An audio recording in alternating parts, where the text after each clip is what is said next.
everybody. Welcome back to the show. Today, I am joined by Shana Ackles, a dynamic coach, consultant, and trainer. She's also the VP of Growth at Growthward Consulting and has over 20 years of experience in business, real estate, and leadership.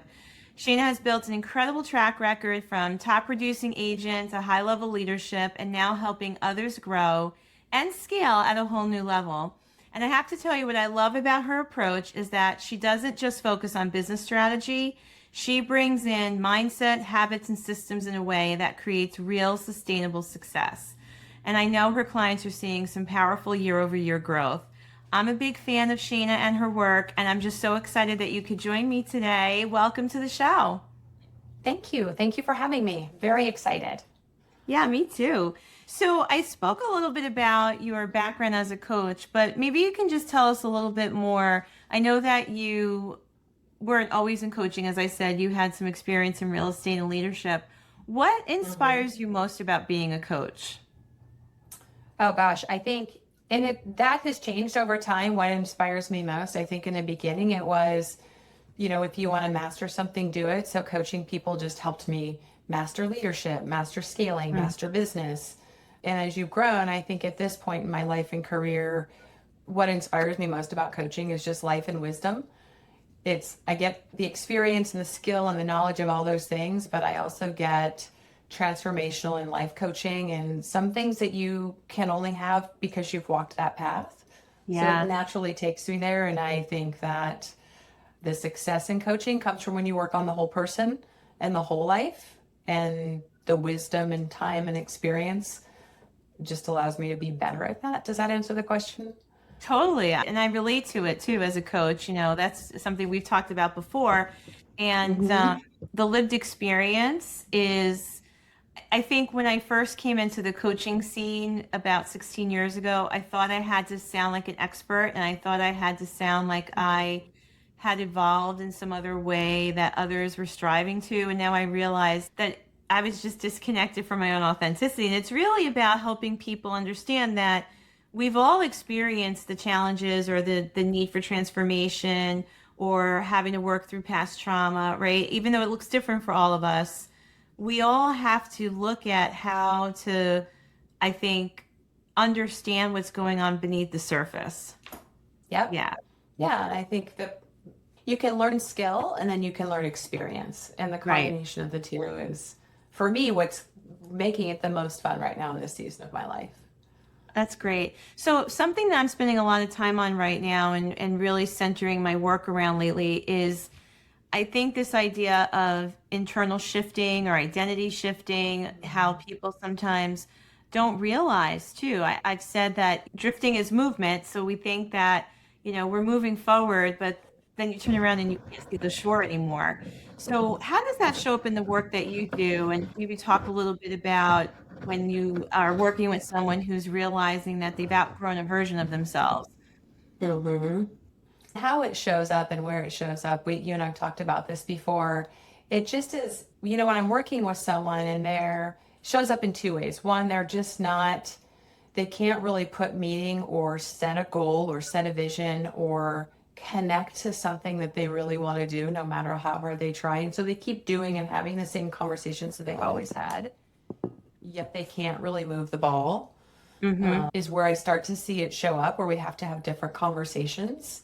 The things that worked for them before, even if they're doing them, aren't working. I had a conversation with a client yesterday. She's, incredible, just an achiever and just working on personal physical health. And she's focused on, I'm going to do 3 days a week. I'm going to do 2 days a week. I'm going to do this. And we've had that conversation so many times. And I was like, man, it is not about what you're doing anymore. It's about something way deeper. And it was such Yeah. a powerful conversation because then we just shift it to like why a whole different conversation on you just haven't really even looked at who you are anymore for a very, very, very long time.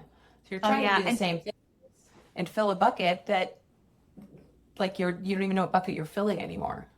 And do you feel that women have this challenge more than men? I feel like women, this is another part of the work I'm doing that I feel like we take on so many different identities and we take on so many different responsibilities. And so we adapt and we're Mm-hmm. working through the different environments that we show up in until I think gradually but suddenly you're at a moment in your life where you're like, wait, who do you need me to be at this moment? And where should I be Right. showing up next? And what does it mean for me? And am I still doing the work? They don't necessarily even know that they're questioning if I'm still doing the work that makes me feel fulfilled, but there's something missing, right? And I just wonder, Yeah. what it is about women that creates that feeling. So completely unscientific opinion. Yes. Um, I think it happens equally in men and women. I think women are more comfortable seeking the truth. Interesting. Women, I would agree with that. yeah, it's societal norms, whatever it is. I feel like women are more comfortable and maybe just more able to say there's something not right. Mm, I think But I you're right. do think that men experience, I also would say I think women probably experience it more often simply because the seasons of our life seem to be more defined Mm, through getting married, becoming a wife, parenting. And men have all those things.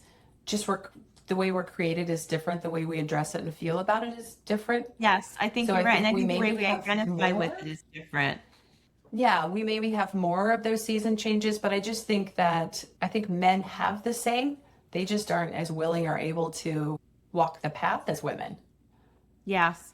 That's interesting. I think you're right.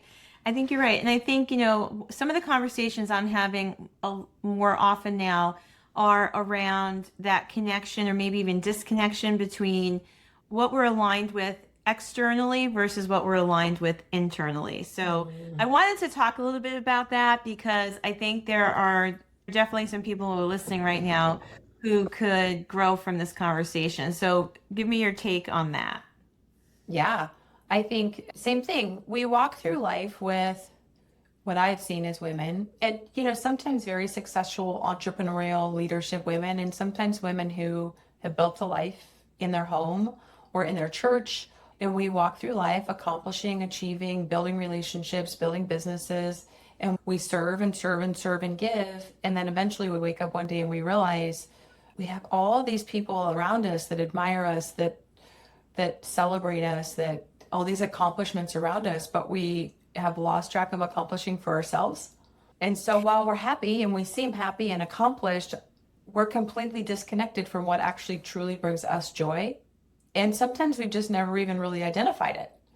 And I think And because sometimes the work that we're doing or what is bringing joy to others, we assume is bringing joy to us. And at yes. first it is. I think, I know I spend a lot of time saying, I find success through other people. And I find if I help you to be successful, then I'm successful, which in itself sounds admirable until you Mhm. realize how that mantra becomes almost a way of looking at your own accomplishments as secondary and not putting the emphasis on what I want and what I need and how I feel fulfilled. And I can still accomplish that by helping you, but I think we can allow it to become very lopsided, right? That we have so much focus on helping the other person and we lose ourselves in the process. I know for me when and I've of course been through this many times and I'll likely go through it again.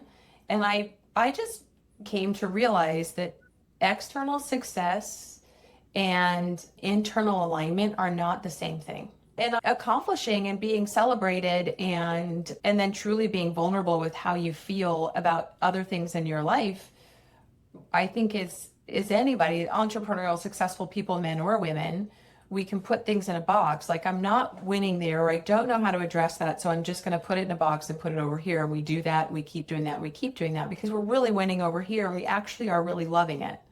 And then Mm-hmm. pretty soon those boxes just stack up, and we're just numb.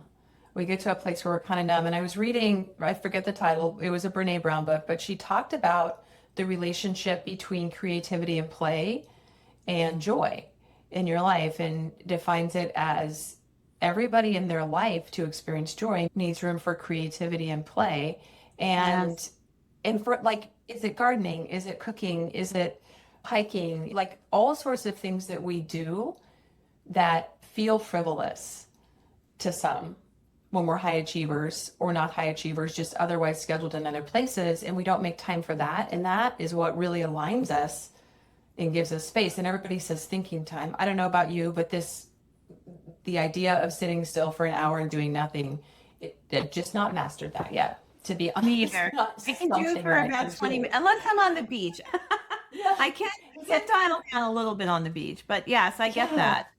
I'm like, but what would you do? And they're like, do nothing. And I'm like, but what would you do? It hasn't resonated with me yet. However, if it's spring and I can go plant flowers and dig in the dirt for an hour, it is so Mhm. renewing.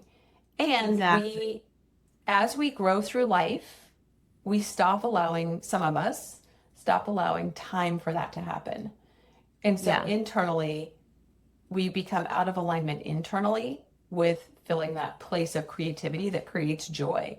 So even though we're successful and even though we're proud and we're accomplished and we're loved and we love, there's still no internal peace because we've I know. just put that aside for so long. Yeah, I can remember a time again, earlier in my career, actually not even that long ago, where I found myself even feeling guilty about being away or taking some time off or, just programmed to think, even on a weekend, like, oh, I have to get up and go do something. And, when you catch up with your own thoughts and you start to look at that, where is that coming from? So I've had to work on that. I may not be able to sit quietly for an hour. I'm like you, Shayna, but I could go outside and do something, that is downtime and just reconnect with my own thoughts. But I think that we do get into a loop and we continue to produce and we continue to want to overachieve rather than high Yeah. achieve, overachieve, overextend. And then that conversation in our head has us feeling like we have to do more rather than, oh, I've done a lot today. Let me take a break. Yeah. Yeah. When you just don't slow down, it's not for any specific purpose, but when you don't slow down to be with yourself, that internal alignment, the rest just starts to become monotonous noise. Yeah. I know, one of the things that we do as coaches is really just help people self-discover and sort of look at things from a different perspective. And I don't know if you've ever thought about your clientele or the people that you've worked with, let's say in the last 6 months. Is there anything you're noticing right now in terms of a pattern? Is there something going on? Is it about feeling misaligned? Is it about feeling like there's something holding them back? Do you find that anything at the core of your conversations? Oh, that's a great question. You know, I could get on my soapbox about this. I'm going to try really hard not to. I think that where I start to see people that are really probably more overwhelmed, more disconnected, more anxious about achievement, not achievement, all the things in their business and life, it really has to do with the noise around them. Mm-hmm. And And we're and again, we're I could get living on in a noisy time right now. Would you agree? such a noisy time, Oh, yeah. And it's if they're at a parenting age where they have children in school, it's noisier because there's more things they have to deal with there. And I think that the world around us, again, I could get on my soapbox, has become so noisy, so burdensome, doom scrolling, all of the things. When I think if we were to take a personal assessment of where we spend our time and what fills our brains, I could make a direct correlation between the people that I work with, between how much time they spend focused on outward noise versus inward noise. And that's not to say we can just turn it all off and, sure. live like it was 1970. I wish that we could some days. It does, though, have a direct correlation when you're not able to go, okay, I need some space. I need some Yeah. space from the world. Yeah. And you're working with a lot of entrepreneurs, a lot of people in real estate. Mm-hmm. So they're working at a high level and they're Mm-hmm. constantly around people or in conversations with people or negotiations with people. So I'm sure that that can be a little challenging at times. And I mentioned in the intro that as a coach, you go beyond the strategy.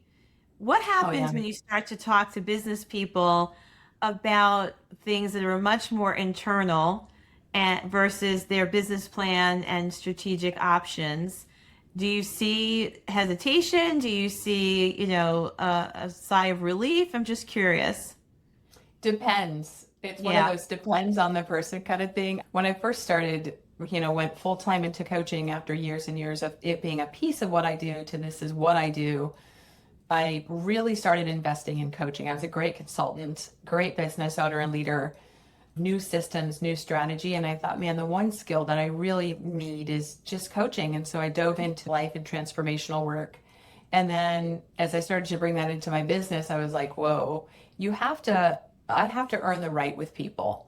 Yes. Um, I really have to earn the right with people to take them there. And now when I'm working with clients and we're deciding if we want to work together, or even if it's somebody where they may be hesitant to really start to ask themselves those questions, I'd have to say, know that when you coach with me, Anna, I'm going to make it personal. Like, we're going to coach about your life and I'm going to know everything about you.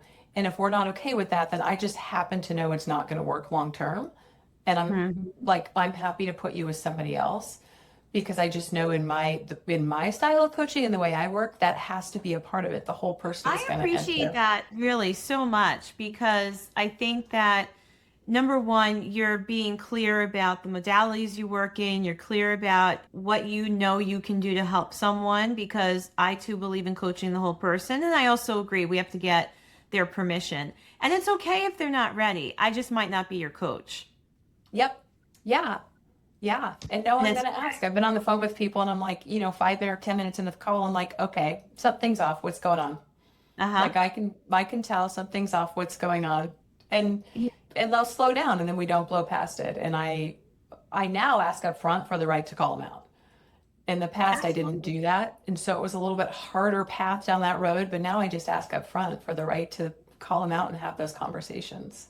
You referenced coaching versus consulting. So I have had this conversation with people before. What's the difference? How do you help someone understand the difference between consulting and coaching? How you show up differently because they're very different relationships, So important. Yeah, right? so important because I think a lot of times people hire a coach thinking they're hiring a consultant. So in consultant, it's tell me what to do.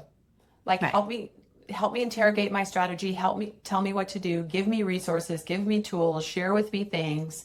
They want you to tell them how to get there, work with them to get there. Coaching is helping you discover who you want to be and how you get there. So in coaching, we're asking a lot of questions, we're digging deeper. And if I'm in a consulting relationship with someone and they just want me to tell them how to build out this piece of their business or how to figure out the strategy for this system, and I'm asking a bunch of self-discovery questions, it's annoying.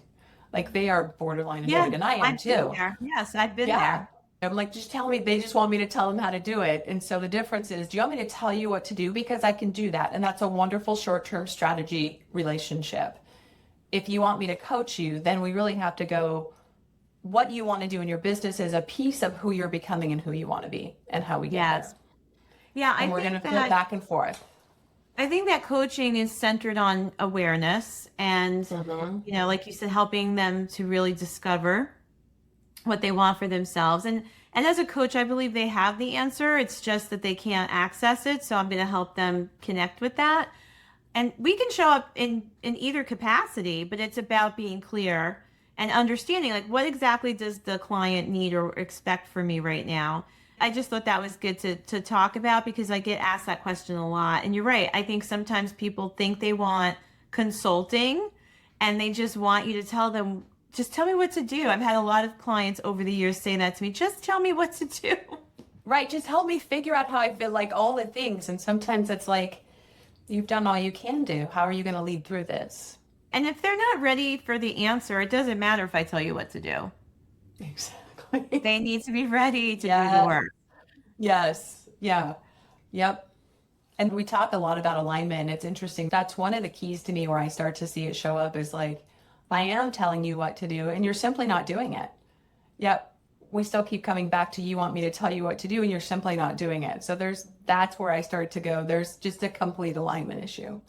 And not to This give is away all your tricks as a coach, but how do you help someone move forward? Because I think, that's something else that, look, it happens to all of us. And there are times when we do think we're stuck and or we're not moving forward, taking accountability or doing the things that, we said we would. How do you move somebody forward when you feel like, okay, we've been talking about this now for a couple of sessions. What's going on?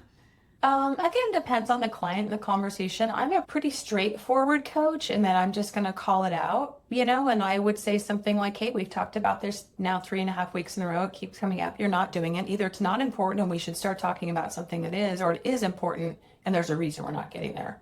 Where do you want to go? Yeah. Yeah. Or just simply saying, hey, this is a great goal and I don't see you getting there. And here's what I think the problem is. Here's what I think. I think that you're not really tied to this, or I think you're tied to it and you no longer have the energy to do it. They'll just pause. When you can say something like that, they pause. And then you start to look for their energy and their acknowledgement or their hesitance and walk that path. Yeah, I think that a lot of people, there's a lot of interest in doing a lot of things, but there may not be the commitment, or it may not be the actual thing. It may not Mm-hmm. be the thing that is really your goal. Sometimes your goal is hiding behind it. And you have to, Right. right? And you have to help them understand that maybe this isn't what you really want. You want what it represents, but let's just look at what you really want. Yes. We talk about how, like, one of the biggest, this, we all know this, the biggest challenge in an entrepreneurial world or any large life is time management. And everybody says, I need balance and I want to know how to manage my time and I need to know how to time block and I want to know how to manage my time. And so I started teaching a while. I've taught time management my entire career because I truly am obsessed with it. And as I've evolved, the way I teach it has evolved. Wrote and taught a class several times before, and it was like the four things that get in the way of time management. Like time management Mhm. isn't the problem. It's what gets in the way. And one of the biggest things that gets in the way of time management and being able to follow the little blocks we put on our calendar and all the special colors, right, is we don't believe in the goals we set. Oh my gosh. A lot of people are Mm-hmm. operating with goals that someone else set for them. Makes me crazy. It makes me crazy. Like it's what That's people think I really should a do, or it's challenge. what I think I should do, or somebody told me to double that goal, or it's bigger than last year. I have to have a goal that's bigger than last year. And number one reason people aren't able to obtain that focus in their schedule every day is they don't believe in what they're doing. I agree. I totally agree. And that's sometimes a challenge too, because if the goal isn't your own, or if you haven't internalized it enough where you feel like there's a reason why you want to hit that goal, then you're going to keep hitting the brick wall each time. Every time. Yeah. Every time. Like strategy will never outperform a life that just doesn't fit for you anymore. Oh, that was a It good one. just won't. Check that down. Write it down. Let me ask you another question. I I'll just toss busted it to out. you. That was good. That's really good. We'll put that in the show notes, guys. That was very good. Mic drop on that one. So, something that we talk a lot about, I think, as coaches, we've talked about it here already, is awareness. And I have often said it all starts with awareness, and that's your opportunity. Once you're aware of something, Mhm. now you have to figure out what to do with it. You can ignore it, which Right. is still a choice, or you can face it and figure it out. Do you agree that that's the first step, or do you think, is there something before awareness? It is awareness, but awareness comes from the signs. Okay, So, talk about yeah, that. like, yeah, detached, tired. People call it burnout. And a lot of times it's not burnout at all. It's just misalignment with what you're doing. So it feels like burnout. But I start to see it in that way. It's either burnout or just completely detached. They'll show up to a coaching call with really no interest in what we're supposed to be talking about. They start to get tired. And it's not tired in a like, I need to take a nap sense. It's just tired in a Mental nothing is fatigue. bringing, yeah, yeah. And then if pushed into it long enough, then it does start to become physical. It does start to show up in weight gain or, cortisol, the buzzword of the year. It Yeah. does start to show up in places like that physically, where it actually physically starts to challenge people. Why do you think we miss the signals so often? Oh, because we're programmed for what we can control. We're focused on the things that we believe we can control. And when you start to deal with the other piece of it, the feeling piece and the becoming piece and the regrowth piece, that feels very out of control and very scary. Yeah. Well, and I think for maybe not all, but for a lot of entrepreneurs, for a lot of business people, they don't know how to make room for the emotions. They don't know, Mm-mm. they're programmed, right? They're wired to think strategically, and we have to, come up with solutions, and we have to avoid conflict, but we're not looking at what's going on underneath. And I think sometimes too, there's a stigma still around emotions, and that people are 100%. afraid to display their emotion because I don't want you to think I'm weak. I don't want you to think I've lost my edge. I don't want you to think that I can't do the things that I'm here to do. And Hmm. that's something else I'm seeing a lot lately because I think we're all, I feel like sometimes, we're running on this high frenetic energy, and we just need to learn how to dial down that nervous system a little bit. And in the process, tell ourselves, it's okay if I need this care right now. It's okay if I'm responding to so much stimulus around me that I can regulate it. But then that whole conversation around what's in my control, what's not in my control comes in even on a subconscious level. And you're avoiding all the things that are in your control, but yeah, you're focusing on the stuff that's not in control. What is Right. happening in that moment? Yep. The whole time you're talking about this, I'm thinking about we all, whether we recognize them or not, or dive into them or not, we all have pivotal moments in our life where something just clicks. Mm-hmm. And I, for a long time, was blessed to lead a company with the most amazing people. And it was a beautiful, beautiful time in my life. And I led and we grew and we grew. And I was put on a pedestal, and people just loved me and I loved them. And it was incredible. It was one of the most incredible times in my growth trajectory. And then behind those doors, behind the curtains, I was in a not healthy marriage. My daughter was graduating from high school and moving into college, all these huge changes in my life. And then the marriage ended. Then my husband died, still very, very dear friends. And then he died almost, within months after, unexpectedly. And all this stuff is happening in my life. Yet I showed up in this business every day as if nothing was wrong, as if Yeah. everything was perfect. I have no idea how I did it, by the way. Even without medication, I laughingly say, but honestly. And then I remember one day standing somewhere with one of our agents, and he just said, "Man, hey, I just heard about your husband, and I'm really sorry." And in my mind, I'm going through all the things in my life, like we had been divorced, and he's like, "I really admire that you can go through all that and nobody even knows." And it hit me, like something about that statement just hit me, that was like I was leading completely out of integrity.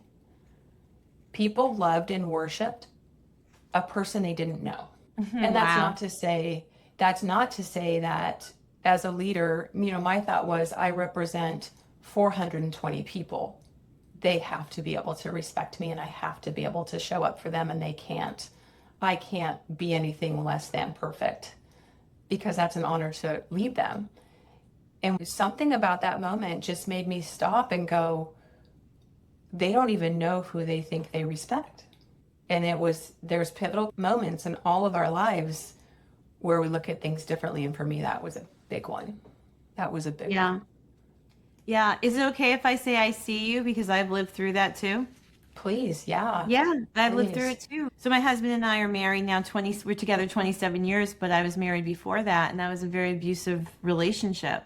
And Hmm. similar things that you said, no one knew what I was living at that time because for me, if I talked about the abuse, then someone probably would tell me, you have to leave. And you would force me to try to make a decision that I wasn't ready to make, or you were a risk to my safety. And I know it's hard for some people to understand that, but there are a lot of reasons why, people stay in abusive relationships. But I went to work every day too. I went to work Hmm. every day hiding a lot of things, and no one knew. And listening to you, and it's really fascinating because we talk a lot about authenticity and leadership, and I don't think either one of us thought we were being inauthentic, No. but the fear is there's so much fear and vulnerability wrapped up in allowing anyone to really see you or know what's happening. And I think as leaders, again, there's a lot of expectations that we live up to. And then there's all the expectations we think are in our environment, but we put on ourselves. Yeah. And it's heavy. It weighs a lot to carry all that with you. And I think for me, even just recently, I've been unpacking the backpack I've been carrying around and realizing, okay, I don't need to carry this anymore. I'm going to leave that one here so that I can keep going with a lighter load. And maybe someone listening is also nodding their head right now because they can relate to what we're saying. And their story's a little different, but it was the same experience. Yeah. Yeah, when those moments hit you. And then it just gives you the skill and the, I can say today I'm blessed. I still lead a great company and people still love me and they know me. They truly know me. They know who I am and there's no hidden But boxes don't in you my think, life. too, Sheena, the reality, when you're vulnerable and you allow people to see that real imperfect side of you, I know for me, I felt that the relationships felt closer. People loved and respected me even more. There was like this Yeah. long exhale, like, oh my gosh, you're human too. Because, Yes. like I said in the beginning of our conversation, when I was a new leader, I thought I had to be new leader and a new coach, I thought I had to be perfect and I thought I had to be polished and I had to sound smarter. And if I didn't, why would you hire me to help you? Right. And it's just so different today as I see it. And Yeah. I'm writing a book. The book's going to be out soon. And that's what I'm I talking can't about in wait the for book. it. I Yeah, can't wait this for is that what we're book. talking about in the book. It's all, and really sharing my lived experience, which several times writing the book, I thought about hitting backspace and deleting because how could I say that, and everything you talked about here, I thought I was having a nervous breakdown. Okay, it must be burnout. It was just a lot of misalignment. Yeah, just a lot of you carry it all, and sometimes you just need to take a deep breath. And I'm also not one to be like, we all have our outlets, and I'm careful and, know your inner circle, know where you're safe, know when you need it, but also be human. Just be Yes. human with people Because when what's the you, cost of avoiding all this? What do you see in a lot of people that you work with, as they try to push it down or avoid it? What's the cost to us? so I think that there's actual physical feeling, like you can almost feel it. It just starts to feel like this pressure on your chest. You can't really breathe well. I Yeah. think you start to feel when you know you're misaligned. We all have it, whether we recognize it or not. When you're living out of integrity with who you are, if you've defined it or not defined it, you Yeah. just know it doesn't feel right. But I think ultimately, the biggest thing to me is I've seen people go that way for a long time, go their whole lives that way and build beautiful Sure. lives. But I think what's really sad is what makes me sad is because they've never crossed that next bridge in their growth or in their alignment, that they leave something on the table, whether it be a career success or personal success or just more joy, which is my favorite word this year. Joy. They, yeah, I just love that word. It's like they leave something on the table. And when I see people that choose to knowingly or unknowingly just be comfortable with misalignment or not asking the questions or not being self-focused first, I just feel like, man, what are you missing? What are you missing because you don't truly know yourself as who you are today? You knew yourself at one point, and at some point along the way, you quit learning about yourself, you know? I And what are agree. you missing because of that? It makes me sad. Yeah, it is sad. So the book my book is getting back to it really started as me journaling. And then I Mhm. kept writing, which I've talked about journaling as a tool and the value of journaling. And I've always said to people, don't put so much pressure on yourself. Like you don't have to journal every day. You can journal when you feel like you need that release. And if you find that the way to do it is putting pen to paper or, typing it out on your computer, go for it. And so that's how it started. But it was interesting as I started writing the book, and I found I was having these conversations with myself and negotiating with myself, which is exactly what I was writing about in the book. And I was like, oh, not everyone's going to understand this feeling of being out of alignment. And by the time I got to the end of the book, I was like, everybody has this experience of feeling misaligned at probably more than once in our Everybody. lives. Because Mhm. I'm trying to put into words right now, but I feel like someone needs to hear that misalignment is just an opportunity. It's an opportunity to 100%. come back to yourself, come back to where you need to be. And the fact that you realize that you are disconnected from something or out of alignment is not the tragedy. It's just the opportunity. And it's probably going to happen again because every time we level up and every time we grow, we're going to find ourselves a little off. And I pride myself on being educated. I pride myself on being a great coach and doing the work. And it was a huge aha for me, maybe because I was seeing it through my own lens. But just talk to me a little bit about what I said. Do you find that to be true? Oh, 100%. Yeah. it's that, like you talked about in seasons, like I call it seasons, and through life, you're gonna hit your head, you're gonna hit a ceiling, and you see it all the time. It's like the people that sell everything and buy an Airstream and go live on the beach, and I'm like, go you, like you're living your dream. I mean, some people look at completion as failure, right? I've completed this piece of my business growth. I just don't want to do it anymore, and it feels like failure. And maybe it's not failure.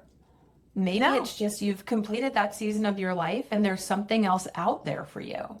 I just had a conversation with someone not long ago. She had a really hard time with the fact that she retired and what retirement meant. And the actual definition of retirement is putting something, basically putting it on the shelf because it's no longer needed or useful.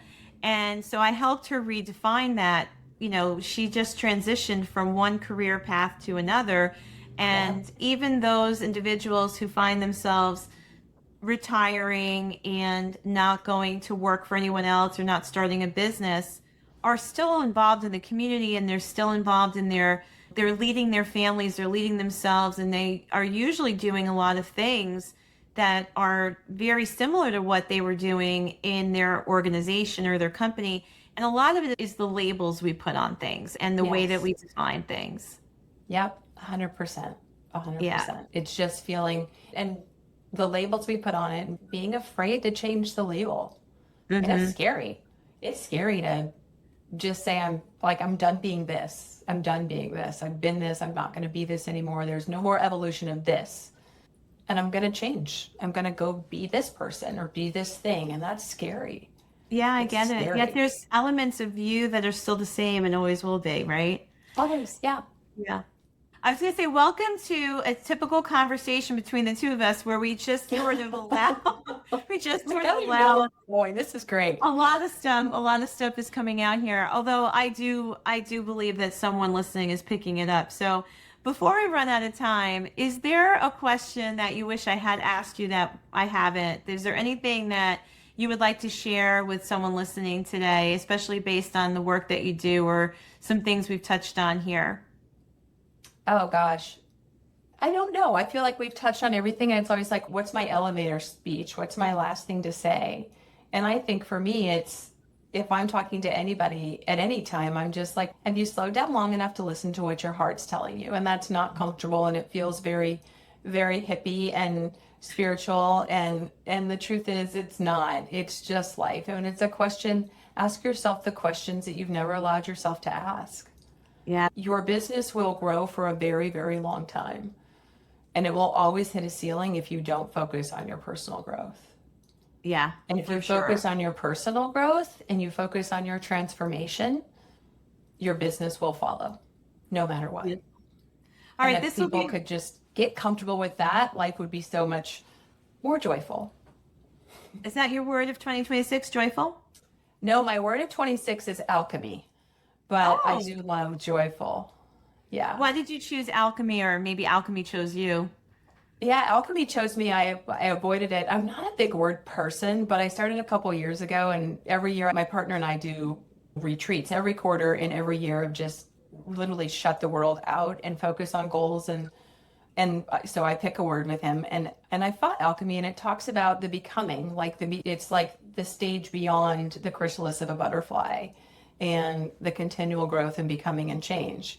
And man, I wanted it to not be my word because it just is hard to explain. It's not like belief, which was my word last year, but it chose me. It chose me. And I think it's where my heart is right now, and centered on not only who am I becoming every minute, every day, every year, but who are the people around me becoming, and how does who I am and the people I get to be in relationship with, how can who I am affect them? How can I impact them? I love that. That's beautiful. So, Shayna, what's next for you? What are some things you're working on in 26? So my coach, what am I working on? Same, like how can I keep my calendar full of incredible clients and leadership with a real estate company that I lead in. And then my coach has challenged me to write for lack of a better term, a cohort, a boot camp on just this stuff, alignment. Nice. And so I'm knee deep in that right now. And if I do what I tell him I'm going to do, it'll be released this fall. And Oh, I can't wait to Yeah. hear about this. That's great. Yeah, working one to many, and I'm excited for the content. I really am. It's challenged me to put all of this into what I've always fought against, which is a system, but I believe in it enough to put it all into a system. Awesome. Love that. Well, yeah, it just Yeah. helps us, I think, connect with more people too. Yeah. Yes. Yeah. Yeah. It's my hope. It's my goal. And I hope all of you heard Shayna say she works with a coach. I have a couple of coaches myself.